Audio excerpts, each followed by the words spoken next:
Cuando hablamos de procrastinación, muchas veces pensamos simplemente en dejar algo para después.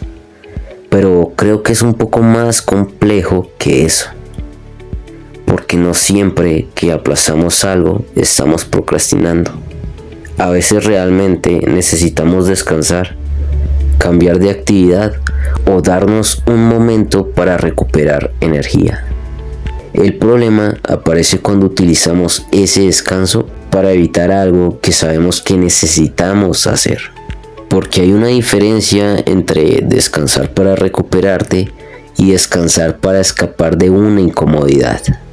Y esa diferencia puede ser muy pequeña, pero cambia completamente lo que está pasando. Cuando tenemos una tarea pendiente que sabemos que puede hacernos bien, pero no queremos hacerla, muchas veces aparece ansiedad. Empezamos a pensar en todo lo que implica hacerla, en la incomodidad que puede ser, en el esfuerzo que vamos a tener que poner, en todo lo que puede salir mal, en todo lo que todavía nos falta. Y aunque todavía no hemos empezado, nuestra mente ya está viendo parte de esa tarea. Entonces aparece una sensación de cansancio, de presión, de saturación. Y pensamos, después lo hago. Nos damos un tiempo, hacemos otra cosa, buscamos distraernos y en ese momento sentimos alivio. Y ese alivio es importante, porque puede ser justamente una de las razones por las que seguimos posponiendo. No porque realmente hayamos solucionado algo, sino porque durante unos minutos dejamos de sentir la incomodidad que nos producía enfrentarlo. Pero la tarea sigue ahí, y eso es lo curioso de procrastinar. En el momento en que decides evitar una tarea, puedes sentir que estás alejándote de ella, cuando en realidad solamente estás aplazando el momento en el que tendrás que enfrentarte a ella. Y probablemente sabes que tarde o temprano tendrás que hacerlo. Entonces, ¿por qué seguimos posponiendo algo que sabemos que después probablemente nos hará sentir peor? Porque aunque sepamos que esa tarea puede llevarnos hacia algo bueno, ese beneficio todavía no está presente. Lo que está presente es la incomodidad. Hacer ejercicio puede hacerte bien, pero en el momento tienes que levantarte y esforzarte. Estudiar puede ayudarte en el futuro, pero en el momento tienes que sentarte, concentrarte y enfrentar algo que quizás no entiendes. Trabajar en un proyecto puede acercarte a algo que quieres, pero en el momento tienes que atravesar dudas, esfuerzo, frustración y muchas cosas que probablemente no son agradables. Entonces queremos el resultado, pero no queremos atravesar el proceso que nos lleva hasta él. Y ahí aparece una contradicción bastante humana. Sabemos hacia dónde queremos ir, pero elegimos quedarnos donde estamos porque quedarnos ahí se siente mejor en ese instante. El problema es que ese después sigue avanzando. Lo que hoy era una tarea para el futuro, mañana se convierte en una tarea urgente del presente. Y mientras tanto, ese pequeño alivio que obtuviste al posponerla ya pasó. Lo cómodo dura un momento, pero la consecuencia de haber elegido esa comodidad puede quedarse mucho más tiempo. Y creo que ahí hay algo que también confundimos mucho. Pensamos que necesitamos sentirnos preparados para empezar.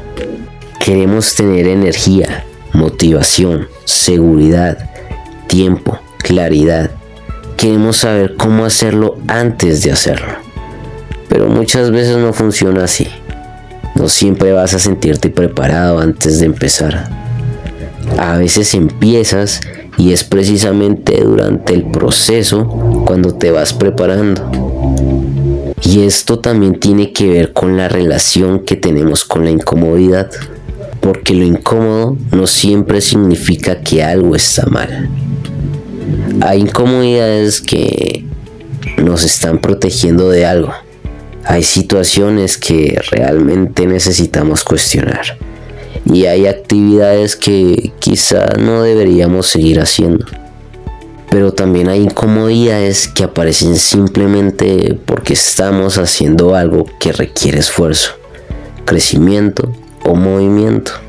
Y aprender a diferenciarlas es importante. Porque si cada vez que algo se siente incómodo, interpretamos esa sensación como una señal de detenernos, podemos terminar evitando muchas cosas que en realidad eran importantes para nosotros. Y aquí es donde la procrastinación empieza a tener un costo que muchas veces no vemos al principio.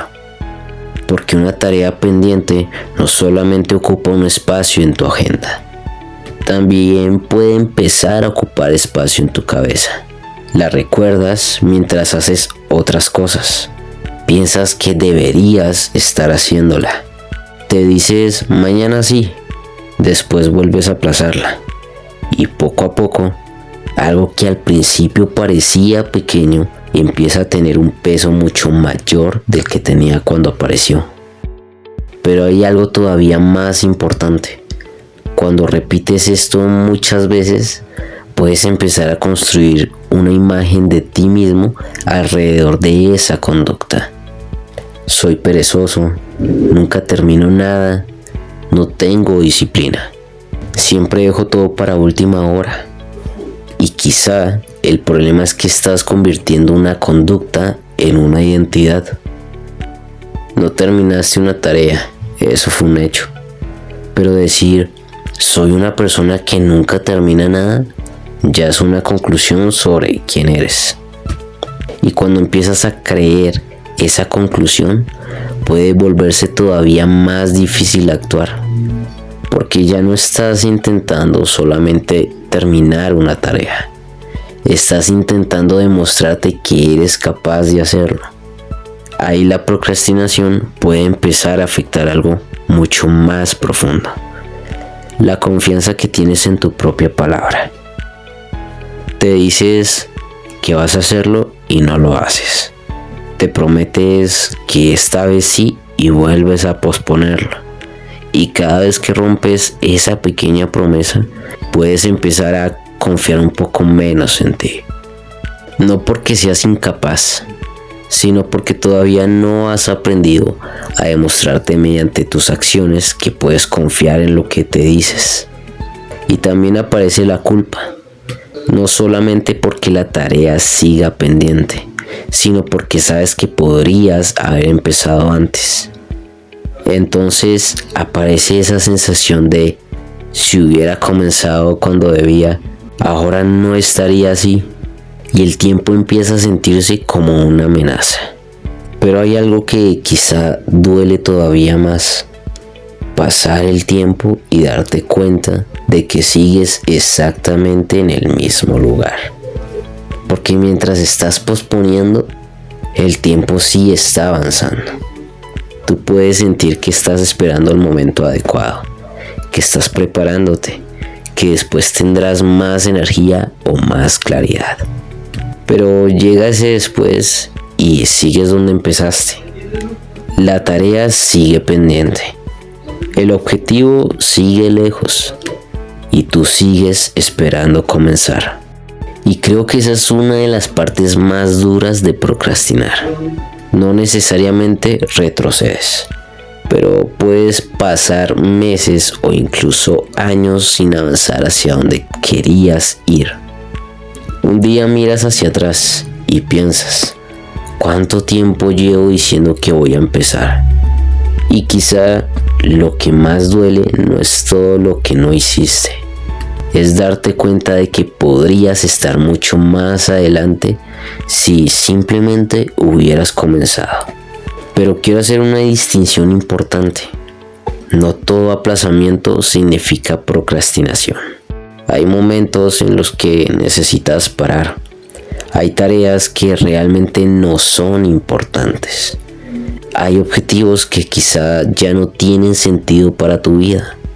Y también hay ocasiones en las que tu cansancio está intentando decirte algo. El problema aparece cuando sabes que algo es importante para ti, que quieres hacerlo, que sabes que puede beneficiarte y aún así, una y otra vez eliges evitarlo únicamente porque no quieres atravesar la incomodidad de empezar. Porque entonces no solamente estás aplazando una tarea, estás aplazando la vida que esa tarea podría ayudarte a construir. Entonces, si ya entendemos lo que ocurre, queda una pregunta mucho más importante: ¿cómo empezamos a cambiarlo? Y creo que lo primero es dejar de esperar a sentirnos completamente preparados. Porque muchas veces pensamos que para empezar necesitamos motivación, energía, claridad, tiempo, seguridad. Necesitamos tener todo en orden antes de empezar a dar el primer paso. Pero la realidad es que muchas veces esas cosas aparecen mientras avanzas. No necesitas sentirte preparado para empezar. Muchas veces empiezas y es precisamente eso lo que te prepara. También creo que puede ayudarte recordar por qué decidiste hacer aquello en primer lugar. Si tienes una tarea que sabes que puede aportar algo bueno a tu vida, escribe por qué quieres hacerla, qué estás intentando construir, qué cambiaría si realmente la haces, qué estás buscando conseguir. Porque cuando solamente tienes presente la incomodidad del momento, es muy fácil elegir quedarte quieto. Pero cuando recuerdas para qué estás atravesando esa incomodidad, la decisión cambia. No porque la tarea mágicamente se vuelva agradable, sino porque ahora puedes ver que esa incomodidad tiene un sentido. Y aquí hay algo que también debemos aprender. No toda la incomodidad es una señal para detenerte. A veces tu cuerpo te está pidiendo descanso. A veces una tarea realmente no tiene sentido para ti. A veces necesitas replantearte lo que estás haciendo. Pero otras veces simplemente estás frente a algo que sabes que necesitas hacer y que no quieres hacer porque es incómodo. Y en esos momentos quizás no necesitas buscar otra forma de sentirte. Quizás necesitas aprender a actuar incluso sintiéndote así. Puedes tener miedo y empezar. Puedes estar cansado y dar un pequeño paso. Puedes no sentirte preparado y comenzar a aprender en el camino. Y tampoco necesitas resolver toda la tarea de una vez. A veces pensamos tanto en todo lo que nos falta que terminamos paralizados antes de empezar. Entonces pregúntate, ¿cuál es el siguiente movimiento? No todo el proyecto, no todo el camino, solamente el siguiente movimiento. Abrir el documento, ponerte los zapatos, leer la primera página, escribir el primer párrafo, lo que sea, pero que sea empezar. Porque una vez que te mueves, ya no estás en el mismo lugar. Y quizá eso es justamente lo contrario de procrastinar. No se trata de vivir haciendo cosas incómodas todo el tiempo. Se trata de aprender a elegir qué incomodidades vale la pena atravesar. Porque lo incómodo puede darte alivio ahora, pero hay incomodidades que, si las atraviesas, construyen algo para después. Y al final creo que confiar en ti no significa saber que todo va a salir bien. Significa saber que, aunque no salga exactamente como esperabas, vas a poder enfrentarlo y seguir aprendiendo. Así que la próxima vez que tengas algo importante frente a ti y sientas esa necesidad de decir, después lo hago, quizá no tengas que discutir tanto contigo mismo. Mejor pregúntate, ¿Cuánto tiempo más quiero seguir esperando para empezar? No esperes a tener ganas, haz el primer movimiento, porque quizá el futuro que estás esperando no necesita que estés más preparado, necesita es que empieces.